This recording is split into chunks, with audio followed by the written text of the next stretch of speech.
Welcome back, everybody. I'm Jay. He's Maddie. This is Yankee and the Brit.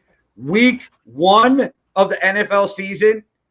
Well, Sunday of it's over. We still got Monday Night Football. But, man, real football is back, Maddie. Real football. Yeah, I know. It was so great to be able to watch some football again. I've been obsessed with the fantasy points this week. I forgot how much fun playing fantasy football is, especially when you're winning. It makes it a lot more enjoyable as well. But yeah, and I'm in Glasgow at the moment, traveling around. That's why our background looks so shit over here. Sorry about that, everyone. Oh, I'm traveling around the UK. Don't mind my fucking background. I'm Mr. Trav. No, I'm happy for you. I know you enjoy traveling. Hence, make sure you go check out Maddie's other show, Travel Story Society. Tell them where to find that, Maddie. www.travelstorysociety.com. Yeah, that's it. Just go have a look at that if you want to hear about some travels and things like that. But we're here to talk about football, so let's get right into it. And as the title suggests, we'll talk about the Vikings first, shall we? Because I'm in too much pain for them. Shall we? Was I in such a good mood yesterday? And this is going to sound weird, but you'll get it because you know me. I was in such a good mood yesterday. I was talking shit about everything in the group chat, even being nonsensical. it was absolutely mental. Like trying to put something in about the Cowboys game. Just Micah Parsons all of a sudden became the worst player on the fucking planet for a second. Then you're like, "Are you serious?" I'm like, "No, that was legal as hell." But I just had to But yeah, great performance. I mean, some people are acting like it's a surprise. It wasn't a surprise to either of us. No, but it doesn't. I was pretty confident. My anxiety level during the game. Yeah, my anxiety level was still here. Obviously, but it was just like the problems that were going to happen. The things that we knew that the Vikings would be good at, they turned out to be good at. That the offense could do with maybe just firing a little more and just some. It's just about those connections and reps together, really, in a new system, like nothing too major. And the defense looked class. Like the defense looked great, did an awesome job. But most importantly, we realized that Aaron Rodgers doesn't like to throw to these receivers, especially because they can't catch the football. And then that just stutters the whole offense for them. Okay, so this is an old person comment, but there's an old football movie called Unnecessary Roughness. And there's a guy on there who's super fast who cannot catch, so they call him Stone Hands. And they yell, "Don't throw it to Stone Hands." I was joking with Dustin, one of the Mark Out podcasters, and he's in our fantasy football league, that I think Dobbs is going to be their number one receiver for Green Bay because Watson is Stone Hands, so don't throw it to Stone Hands. And thank goodness on the first play of the game, Stone Hands wide open for the Packers, their first offensive play. And Stone Hands dropped it right on time. Even though I'm a Watson fan, I know what's going on at practice here in Green Bay, and it's just he keeps dropping everything. Yeah, it was an amazing throw. Like, absolutely nothing wrong with it. I think most people would kill to have a quarterback who can throw like that. But if you don't have the receivers that can catch the thing, then what's the point? Like, imagine if you gave Aaron Rodgers Justin Jefferson. That's what the difference looked like yesterday. Okay, I do got to throw this out there. There is this one person who decided to post right after the Bills game, "Oh, look at Stephon Diggs is so much better than Justin Jefferson. The Bills killed that trade." Well, I hope you watch that game. Yeah, I mean, both people can win a trade. That's what I don't understand about this whole thing. As I understand why you don't like Stephon Diggs, and I understand why the Bills fans are invested on making it look like a good deal. But both teams can win a trade. Like, and I'm a realist, because I still drafted Diggs to my fantasy team because I'm not an idiot. I can't believe that you've done that. I can't draft anybody from the NFC East in good conscience. I can't do it.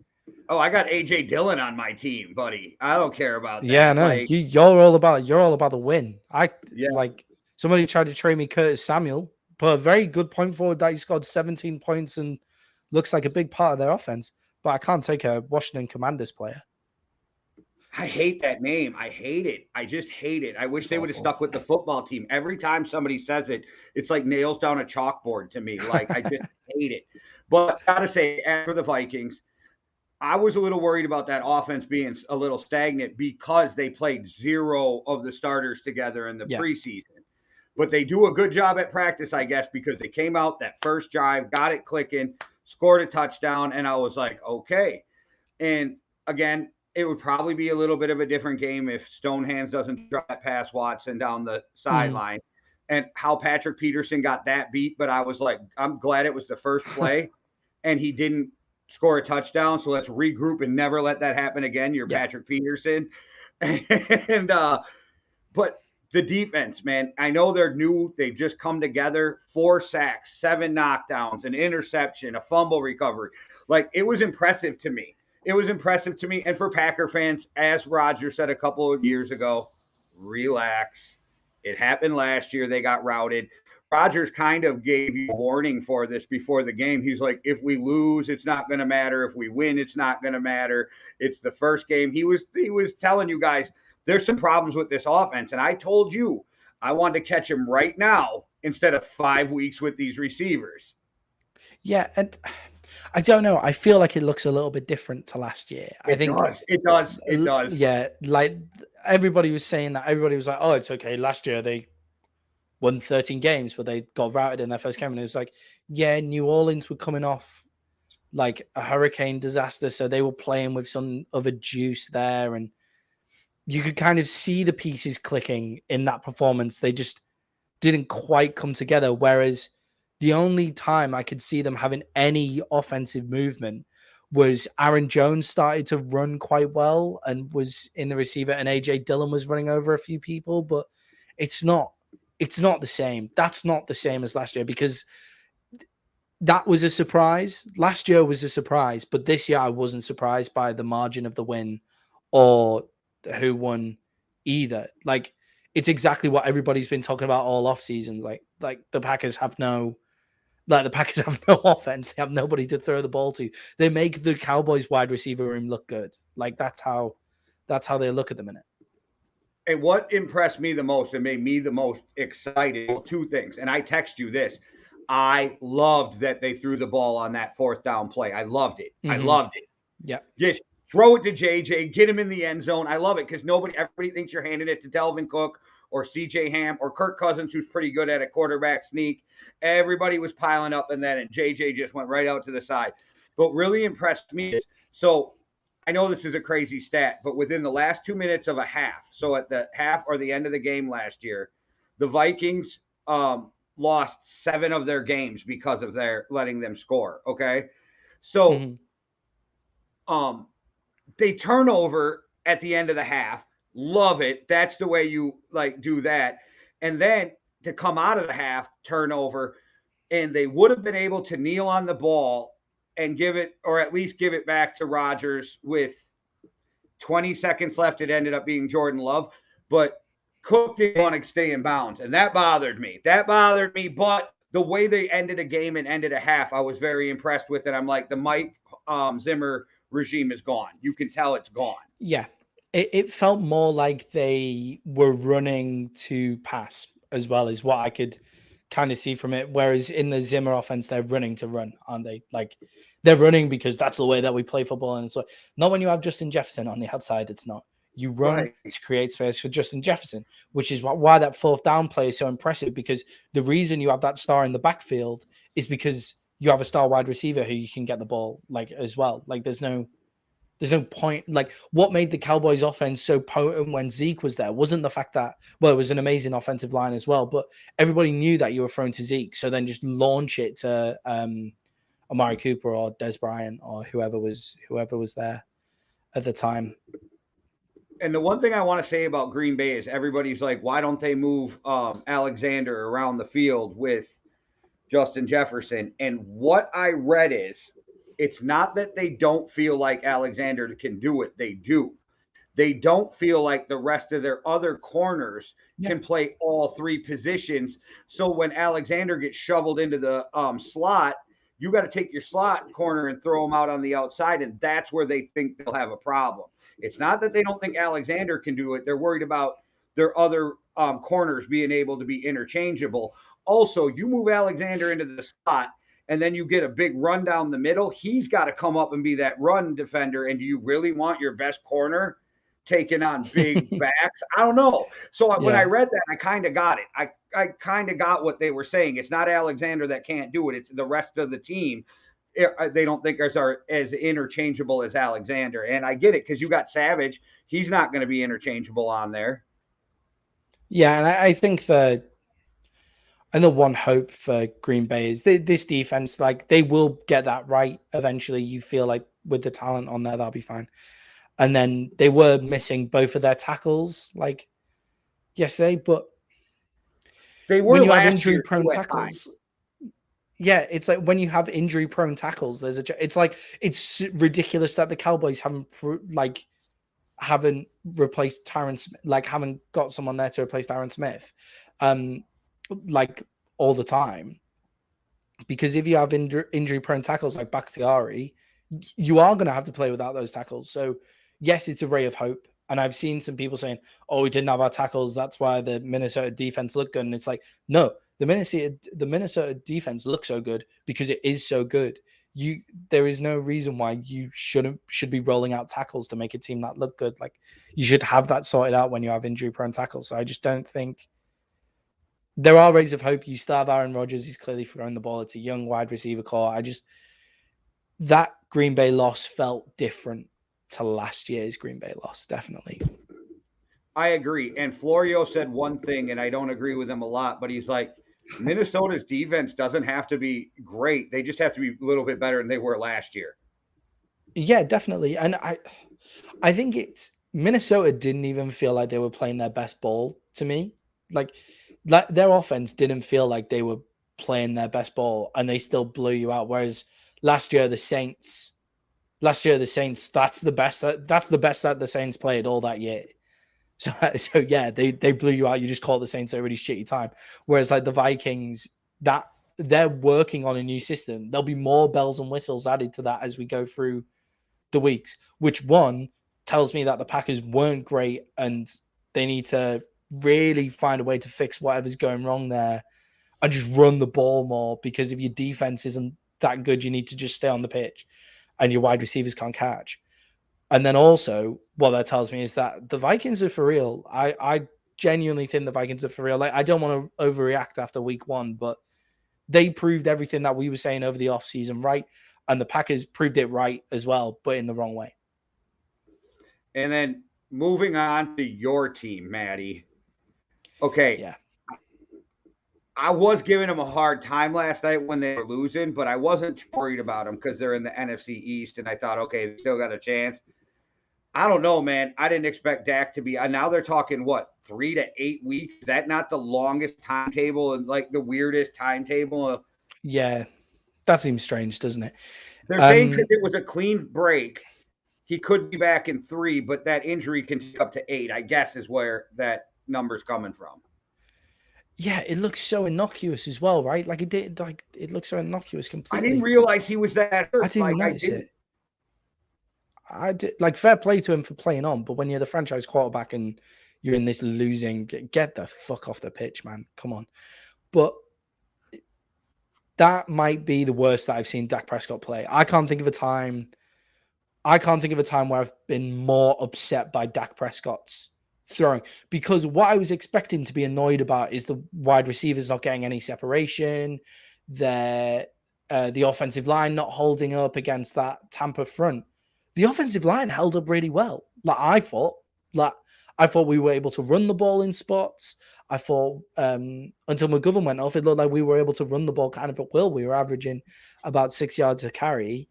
So the offensive line looked fine. Like Tyler Smith didn't get as many penalties as I thought he would. He looked okay, had a good debut at left tackle. But Dak just was missing throws, like left, right. I'm not used to Dak's accuracy being a real problem, like being a genuine reason why our offense can't start. I'm not used to that. And that interception that he threw was horrendous, like awful decision play. And that's usually, his intangibles are usually the thing that makes him like solid. but that was awful. Well, I can, as much as I gave him a hard time last night, I can give a pass on a bad interception week one. Aaron Rodgers threw an awful interception to Harrison Smith. Yeah, It's that was just shocking though. bad decisions week one. You're just like, okay, like I get it, it happens. And I figured they would get better as it went on, but now I'm like, the title says, are the Cowboys dead? Yeah, no, the Cowboys are not dead. We've got, as we are in the NFC East, unfortunately, everybody in the NFC East, apart from us, won last week. What the hell? Strange. The Giants beating the Titans, like, what the fuck happened there? And the Jags just being the Jags, like, Carson Wentz tried to give the Jags the win. He did everything he could to give the Jags the win, and they screwed up. But anyway, yeah, we're in the NFC East, so we should be fine. If that comes back in 3 weeks, I'm not too worried. If it's 8, I'm a bit more worried. But Gallup comes back, so we have a deep threat. I like our wide receiving core with Gallup. I hate it without Gallup because we don't have a deep threat at all. Noah Brown looked good, reliable, and Dalton Schultz is staying, and he looks good and reliable as well. And CD seemed to get more separation, have more solid hands as well. So I think we do have stuff going forward. Like, our offensive line was better than everybody thought it was going to be, I think. I think our offensive line held up really well considering. And Zeke looked good, I thought, as well. Zeke and Pollard in the backfield looked good. Well, Maddie will be a big Vikings fan next week when the Vikings travel to Philadelphia. If you don't beat Philadelphia, I'm going to be so pissed. You and me both, but that nothing's guaranteed in the NFL, my man. Nothing's guaranteed. And yeah, the Eagles Jalen Hurts just runs around, man.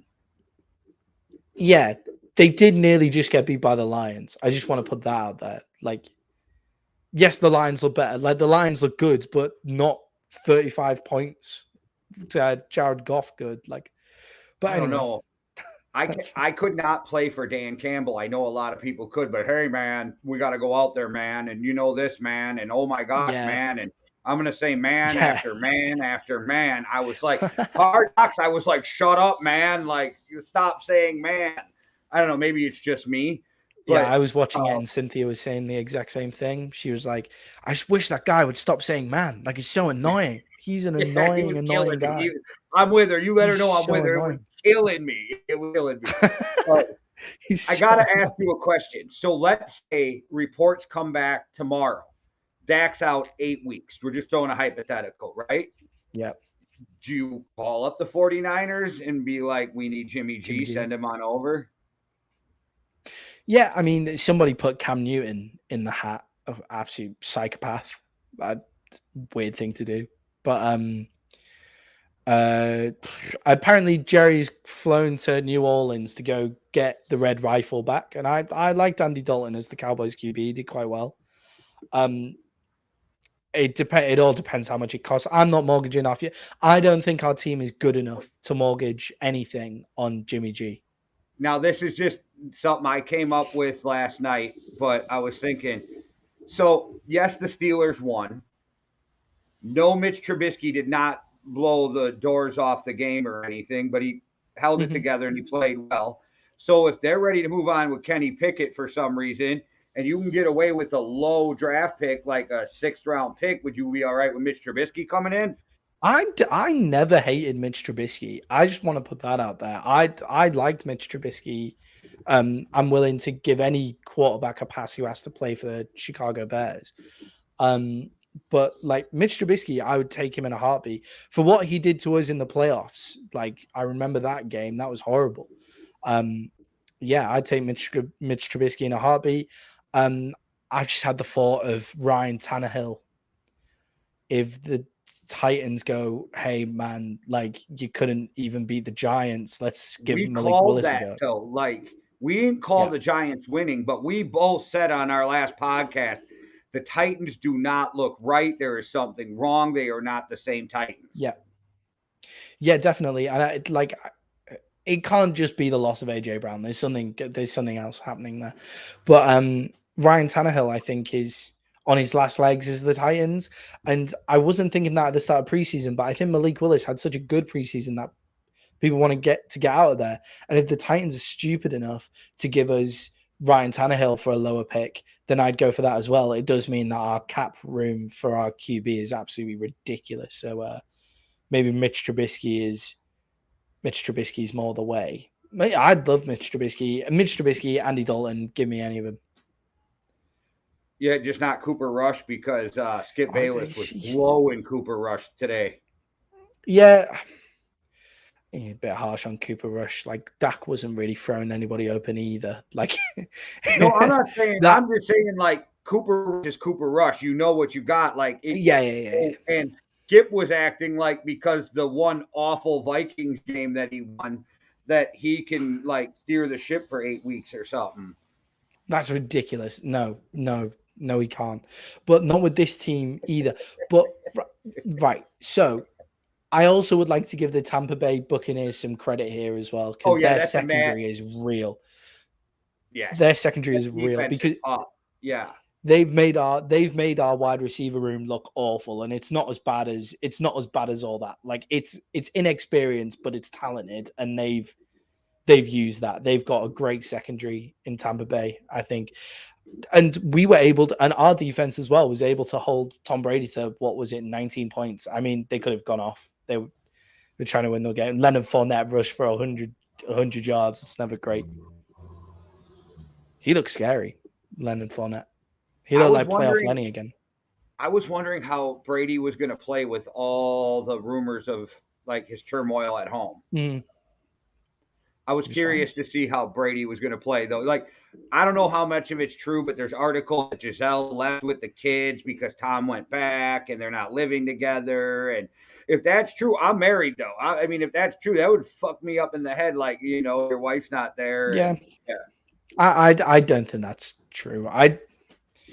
What I reckon might have happened is they might have gone back to the Northeast or something, but it's not because of like, oh, I'm so mad at you. Like, and the papers have just gone in for it. Like, like Giselle has a massive modeling career in New York and stuff. Isn't it New York Fashion Week at the moment? Like, could that not be it? Like, I don't know any of that stuff. You know what I mean? It's like New York Fashion Week or Paris Fashion Week or something. Could that not just be it? I don't know. I wouldn't read too much into Tom Brady's personal life, to be honest. Well, look, you're a professional because we are going to talk about other games. But before we do, let's talk a little bit of fashion. Overtime Hustling. We got a quick word from Overtime Hustling. So check that out. Overtime Hustling. What's good? It's your homie, Freezes Christ. Y'all know the deal. Make sure y'all head on over to overtimehustling.com where you can catch all the latest merch, all the newest mags, all the media, everything, you know what I mean? And you can also find me on Winging It with the homies Keith G, King Dale, and Payne Gusto. And you can catch me on Turf Tales with the homie SK, as well as Backblocks, you know what I mean? And if you got nothing to do on Sundays, even if you do got something to do, make sure you tap in the Overtime Reactions hosted by the homie Cuzzo. And I cannot forget the homie Jay over there at the Yankee and the Brit channel. So make sure y'all go over there and check them out. And hey, check me out, your boy Freezes, on that Real Talk with Jay. It was a hell of an interview, yo. Gotta do it again. I keep saying it because I mean it. We gotta do it again. I had a great motherfucking time. But anyway, you know who it is. Freezes H, OTH, Yankee and the Brit, Winging It, Turf Tales, Overtime Reactions, Chronicles Podcast. You know the drill, Cush's Corner. It's a motherfucking movement. So move with it. Or move out the motherfucking way.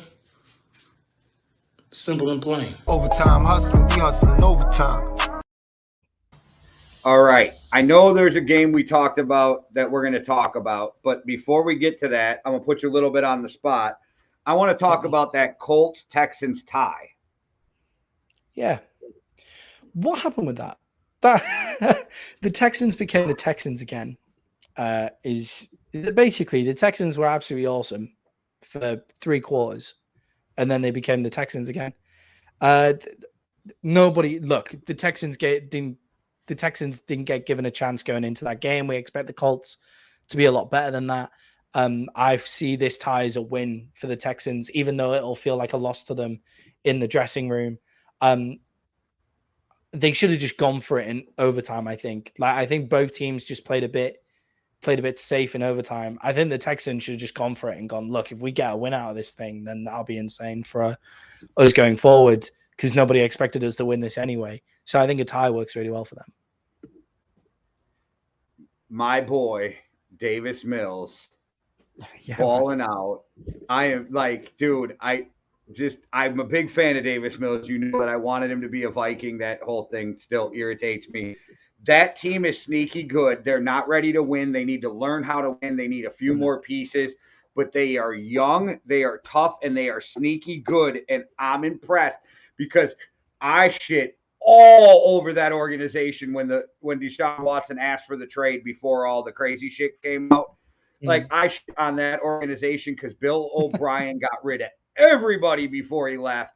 But they're sneaky good down there in Houston. To be fair, we shit on the organization when it was a totally different organization, when it was Bill O'Brien and everyone. But is it Nick Sirianni? Has done an absolutely amazing job in there, like absolutely incredible. Crip walking for Jesus. Honestly, it's to do like it's the Patriot way works in certain situations, it seems like. But yeah, they drafted really well. I think it's not a surprise that they're moving in the right direction. I can see them losing a lot of very close games this year. Is the way I feel that they're at. But yeah, it's that same thing of like when Robert Saleh came in, when Dan Campbell came in, all three of those organizations, Jets, Texans, and the Lions, are all kind of moving in the right direction very slowly. Not ready to win, but definitely ready to be harder to beat this year, rather than a total walkover. So yeah, that's great for them. Davis Mills is class as well, by the way. Best quarterback in his class at the minute. Right now, I don't know if it'll turn out that way. And, you know, I had him third in that draft. Right now, though, I would say so because Zach Wilson's not playing. Trey Lance had the worst fucking weather you could have for an NFL career start. It was raining here, and Chicago's 3 hours away, and it was just barreling down on them too. Yeah, but his running didn't help either. You would have thought then the running takes over, right? But right. No. I think Kittle being Mac Jones really hurt too. Yeah, definitely. But like Mac Jones, like just got held to 7 points against the Dolphins. Like that and looks like it's falling apart. And did he? Oh, right, okay.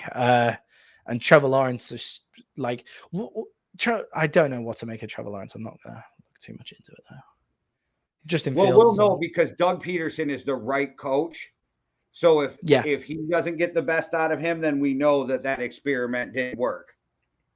It's weirdly got to be the best performing quarterbacks at the minute who are healthy are in that class. Mac Jones, who the Patriots look like they're falling apart, so I don't think he's going to have the best one this season. But then it's got to be Davis Mills and then Justin Fields. But Justin Fields because of the Bears, because the Bears are garbage. Like where Justin Fields looked at his best in that game was when he got to just say, fuck it, and run around and make something happen. Yeah. Because that team is so bad. That's the only way you're going to score points. Because he ran to one side of the field and threw it completely across the other side of the field. That was a beaut of a throw. That was a great play. You're always taught never to do that too, but it works sometimes. And you got to have the arm strength. But that seemed to click everything for the Bears, and they just started to like play differently after that one, or for Fields more than the Bears. Yeah, it's like Fields is able to throw that off balance in that weather. Trey Lance, perfect spot, actual weapons, can't throw the ball far enough at all. You know, I'm a big believer they should have played Trey Lance last year because you didn't win the Super Bowl, or even go, and that kid only played 1 year of college, and then he had to sit, and then COVID, and then you come in and you make him sit again. He hasn't played football in 2.5 years. Like, I don't know, but we'll know by the end of this year if Trey Lance is an NFL quarterback or not. Even if they don't have a bunch of wins, you'll be able to tell if he's an NFL quarterback or not. Yeah, definitely. And he's on the trade block for me as a fantasy manager at the minute. But if anybody wants him, send me an offer. Yeah, after this last week, I would field some trades for Allen Robinson too. Yeah, I know. I feel like I would hold on to Allen Robinson. I feel like they'll get him more involved. I feel like it I'm was just just the so deep Bills. at receiver. Yeah. Yeah, same. That's see, people are sending me really good receivers for Trey Lance. I'm like, I don't need receivers. Give me all your running backs. I don't know anyone. But yeah, the Texans look decent, like kind of ready to win. So that's I just not ready brought to him win. up to Sorry, give him but a ready tip to of be the on. cap. I only brought him up to Yeah. give him a tip of the cap because Definitely. they didn't win. They tied, but whatever. I was just impressed with the way this team is going. Tip of the cap, but let's move on to that blowout, Maddie. Yeah, I mean, KC are a more efficient offense without Tyreek Hill. Is just what it looks like just from that one viewing point. Like, do you think they almost got caught up too much? And this will come out over the season. Like, again, don't want to overreact in 1 week, but it's kind of our job to cover it on a week by week basis.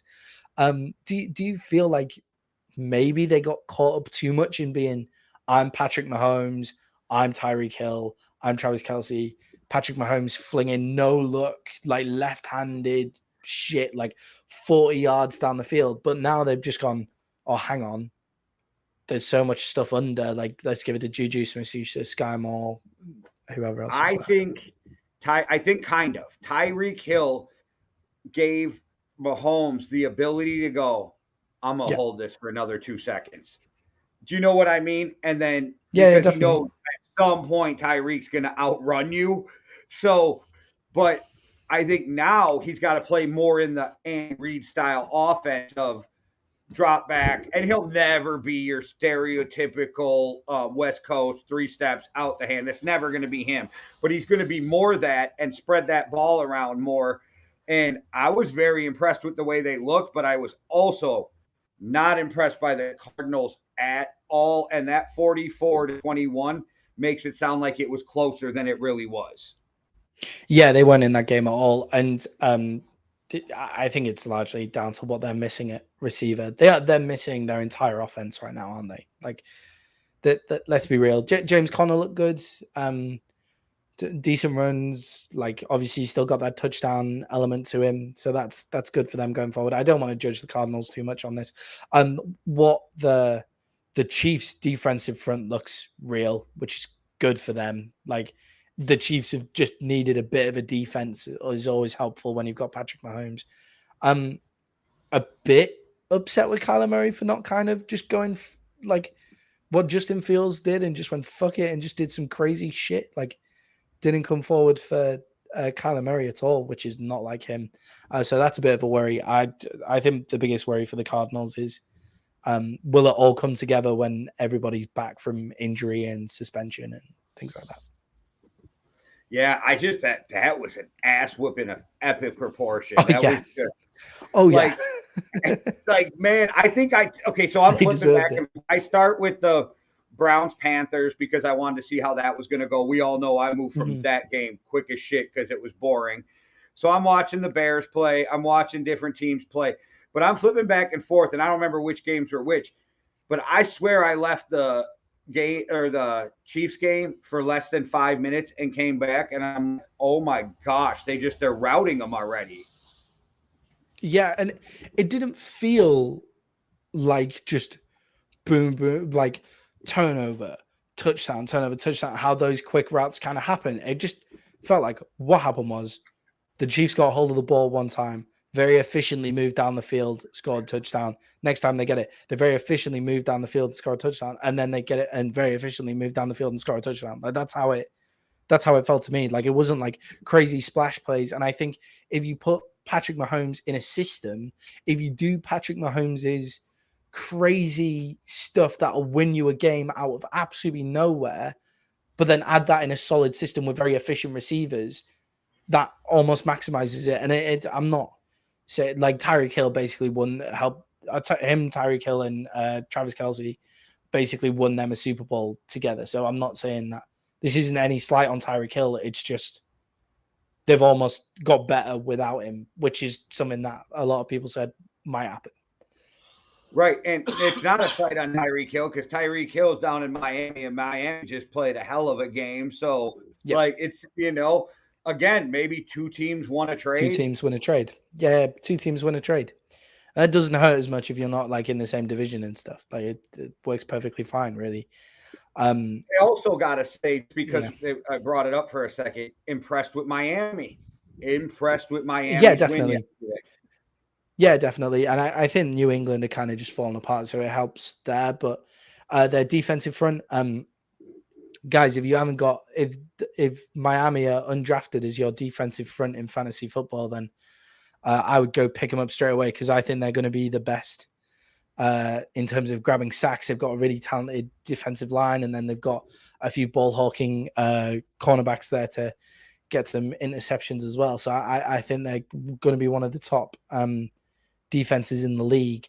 And then when you add that to the ability to create splash plays with Tyreek Hill, but then you have Jalen Waddle like underneath as well. Just that's scary. Tyreek Hill and Jalen Waddle on the same offense has got to terrify teams like to the core. Mike Gesicki as well as a talented tight end as well. All right. Any other games you want to hit on, Maddie? Yeah, I just wanted to talk quickly about the Washington Commanders and the fact that Carson Wentz is garbage, even though he made 2 good throws in a game. No. So Tell us how you really feel, man. Tell us how you let really feel. Let me just riff on this for a second. So I've seen a few Commanders posts saying like, "Oh, we finally got our quarterback of the future. Like, we finally got our quarterback. Everything's coming together. This is going to be great. We're ready for this season." And it's like, you were playing the Jacksonville Jaguars. Like, calm down. And you were coasting. They were coasting that game. And then Carson Wentz throws 2 of the worst interceptions you could possibly throw before throwing an absolutely dime. Like, fair play to him. I've never said that Carson Wentz doesn't have big playability. He'll win you a game with 1 throw, but then lose it over the season. He'll lose you games across the season because of the stupid throws that he then tries to make. Great pick for the first overall pick, Tyree Walker. Like, good Trayvon Walker, sorry. Good thinking, and then obviously showing his athleticism to run it all the way in. That was awesome. But yeah, I just want Commanders fans to kind of halt the brakes on Wentz being their savior for this division. I just don't think it's that. I don't think it's all that. When do we see Taylor Heineke? What week? Well, no, I think they keep Wentz in. Like, I just don't think they're that good. Like, I just think he loses you big games over the season. Like he did it last season for the Colts. Like, right. So you think his plus minus, it falls to the minus. Like, he loses you more than he wins you games. Yeah, but I think he may lose you. Like, he may only lose you 1 game, but it's the most important game of your entire season. Like, I think the Jacksonville game was a warning of things to come for Commanders fans. Like, there is a better team closes that out. If Trevor Lawrence makes a couple of throws, if Jacksonville has anybody talented on defense, then they close that game out. That being said, Carson Wentz throws an absolute dime. Like, fair play to him to win the game, and Jahan Dodson looks real. So good for them. They have. How funny would it have been if Carson loses that game, because back-to-back games in his career, back-to-back, he would have lost to the Jags, because he lost to the Jags to keep the Colts out of the playoffs. Yeah. Like, in games that he was coasting in, like, it was just a joke, like an absolute joke.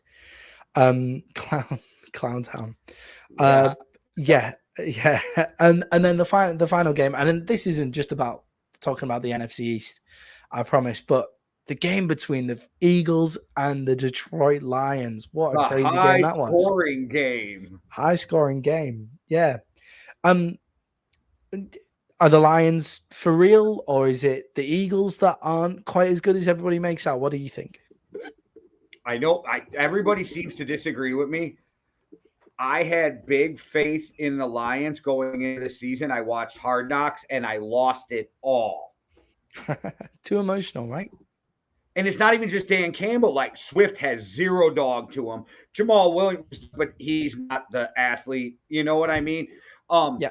They cut all their backup fucking quarterbacks at cut time. So what does that say about what was going on there? Like, I don't know, man.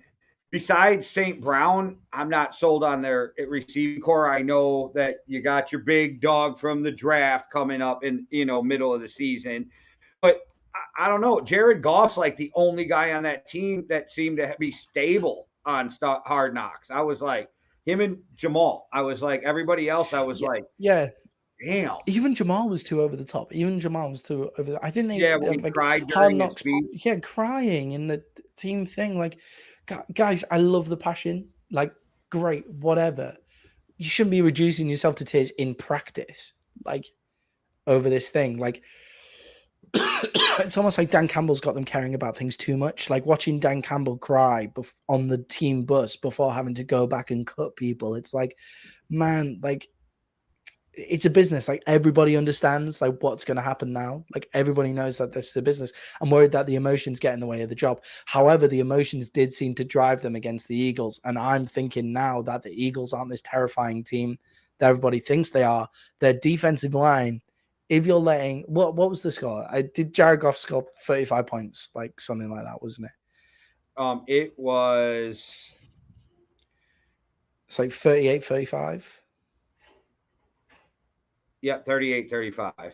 38-35. If the Detroit Lions and Jared Goff are scoring 35 points on you, your defensive line isn't this monster destroyer of O-lines that you think it's going to be. I'm worried. Like, I don't want the Eagles to be good ever, but I'm worried about them in terms of like, if I actually cared about them, I'd be worrying about them. But they scored a lot of points. That's great. It's the Detroit Lions. How good is your defense if you're giving up 35 points against them? And I'm sure we'll see if the Detroit Lions are any good throughout the rest of the season, and if the Eagles are any good against their big test against the Minnesota Vikings as well. My problem too is I did not like the way they carried themselves with the Lions when they went to Indianapolis for that joint practice. Didn't like a lot of the shit that went on there. I will say, I think Aiden Hutchinson is exactly what we said he was. Yeah. He's going to be really solid, but he is never going to be the best defensive end in football. He's going to get you 8-10 sacks every year for 12 years. That's what he is. But you took him so high that I'm wondering, was there other people who could have made a bigger difference on the board when you drafted him? I don't know. I think he is the professional. Maybe he was the most stable. Like him and Jared Goff were maybe the two most stable like people there. Like he has that constant professional in him. You feel like he's going to be leading their defense for a long time. Like, if you get some other talent on that defensive line. Even the coaches were talking shit to each other, mad shit in practice. Yeah. Like really hard shit as well. Like not like right. It wasn't just joking like, "Oh, we got you" type shit. Like they were going. It's like I thought it was a joke at first.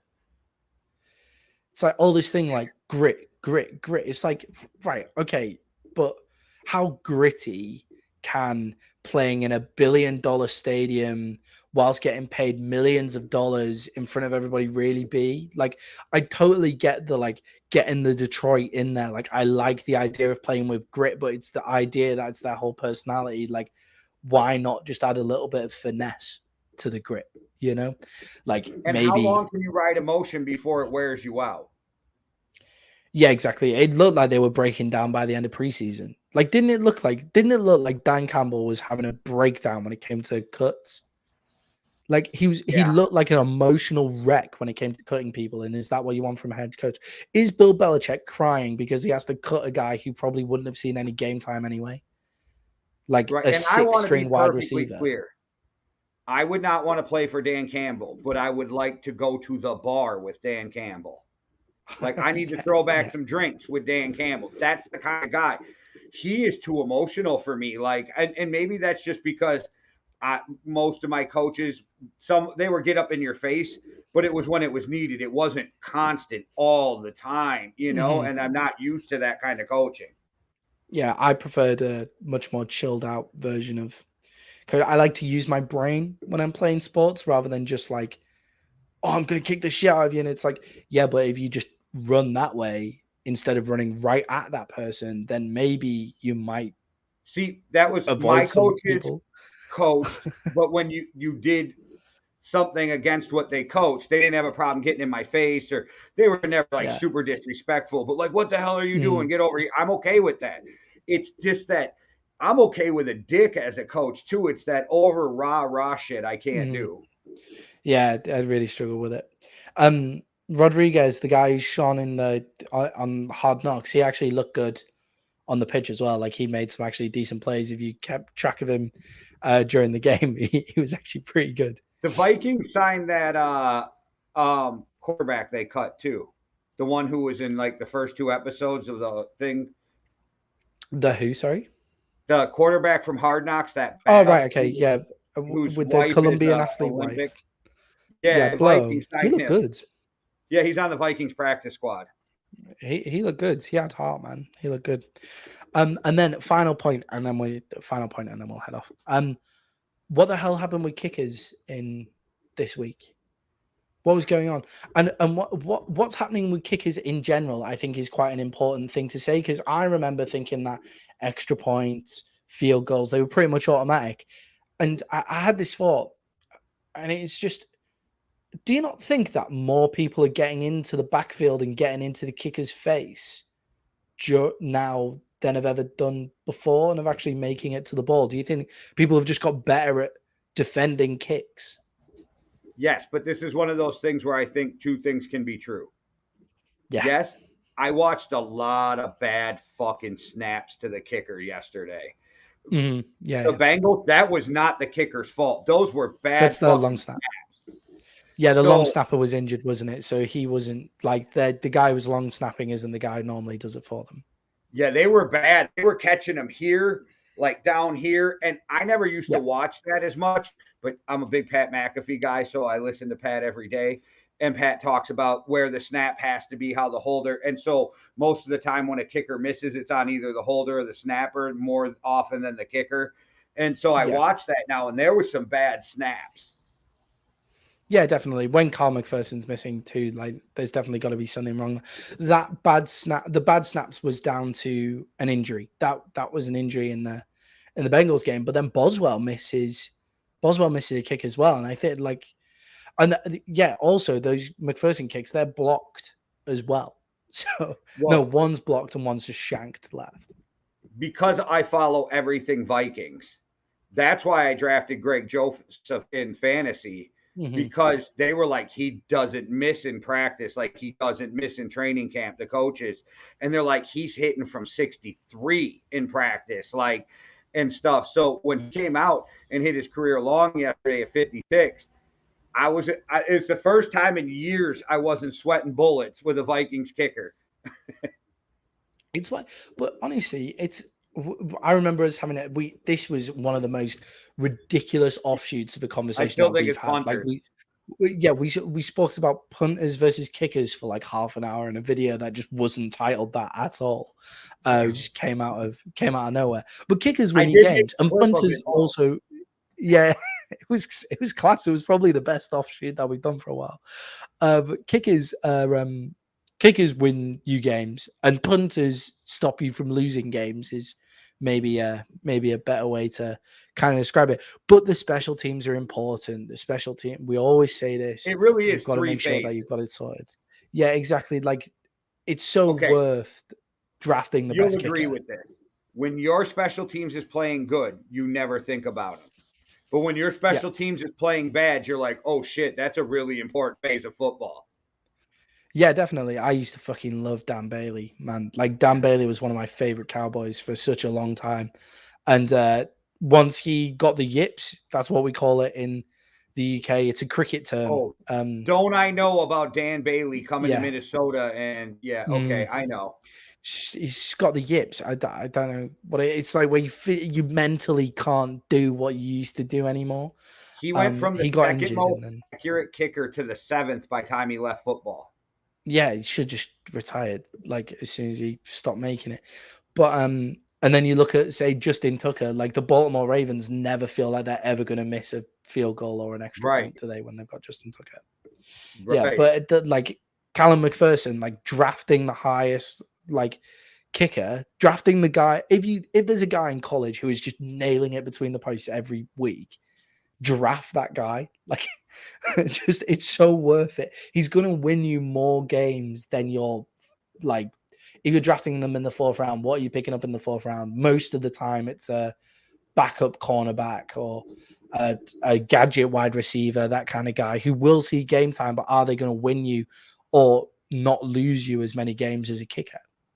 Now, and I agree with you, and this is a little bit of an outlier, but literally think about it. The Vikings had 11 draft picks last year. Mm-hmm. This new regime cut 10 of them. Wow. Yeah, exactly. But exactly, like that's the how you would have get the best kicker that was good. They'd have never cut him. So I'm agreeing with you. It's so weird that they're like that position's not worth a high draft or worth a draft pick, or it's like that position will literally win you a game. Can you give me Justin Tucker for 10 years or 20 years? I'm good. Can you give me a punter that's one of the best punters in football for 15 years? Well, yeah, I'll spend a 4th or 5th round pick on him. I don't understand the argument. I'm with you. If it was Justin Tucker, I'd go higher than that. If I could get guaranteed, but you Justin get what Tucker, I'm saying. Yeah, I'll give you a mid-round pick in a heartbeat for a guy who's going to be on my team for 10 years. 100%. And I found it really funny. I remember we were talking. So my brother started playing American football, and we were talking about ways for him to make it to the NFL. He's never going to make it to the NFL. He's not athletically gifted enough. He's British, played rugby all of his life, so he's already too old to get into the draft system anyway. Yeah. So what we said was become a long snapper, become the best long snapper there is. If you become the 32nd best long snapper in the world, you will make bank and be incredibly important without anybody knowing who the fuck you are. And that is the dream amount of fame right there. That's a brilliant idea too. Kicking, long snapping. You can play forever if you're good at it. Yeah, exactly. Just teach him how to long snap. Just only like throw 200 long snaps a day and just do that forever. And like you'll be totally fine. So one quick tidbit before we get out of here, and I wish he'd remember his name. Shout out to the 59-year-old who made a college football team here in the U.S. Shout out to you, my man, for going back to college, and shout out for you for, as you said, quoting you, having the time of your life playing like Division III football or whatever it is. Good lads. Which shout out for making the team at 59. Full respect for Division III and Division II football, by the way. That gives, like, Division II and Division III football, who give people full rights, actually changes lives as well. People need to realize that a lot more. Definitely. And I don't remember what the Division III is called now, because we went from FSC, FBS, but you guys know what I'm talking about. Division III football. All right, guys. Anything for him before we get out of here, Maddie? No, that's everything from me. All right, guys. Thanks for watching. We'll be back. One world, one love. Deuces.